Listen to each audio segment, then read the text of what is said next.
দেশবাসীর নিরাপদ ভ্রমণের উদ্দেশ্যে আজকের এই কন্ট্রোল রুমের উদ্বোধন। পুলিশ, র্যাব সহ আইনশৃঙ্খলা রক্ষাকারী বাহিনী আমরা এখানে নিয়োজিত থাকব।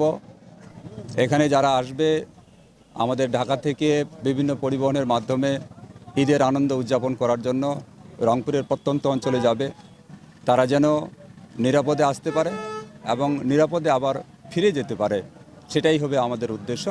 এর জন্য আমাদের সঙ্গে পরিবহন সেক্টরের মালিক সমিতির এবং শ্রমিক ইউনিয়নের লোকজন কাজ করতেছে।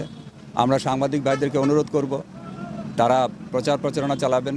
যদি কোনো যাত্রী হয়রানির শিকার হয়, মলমপাটি অথবা চাঁদাবাজের দৌরাত্মের শিকার হয়, তাহলে কন্ট্রোল রুমকে অবগত করবে। আমরা তাদের বিরুদ্ধে কঠোর আইনগত ব্যবস্থা নেব।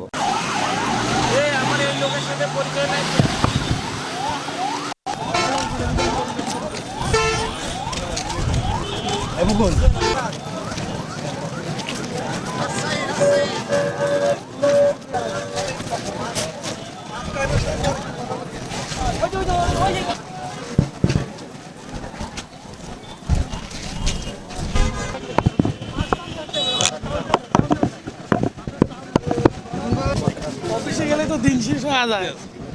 না না, অবশ্যই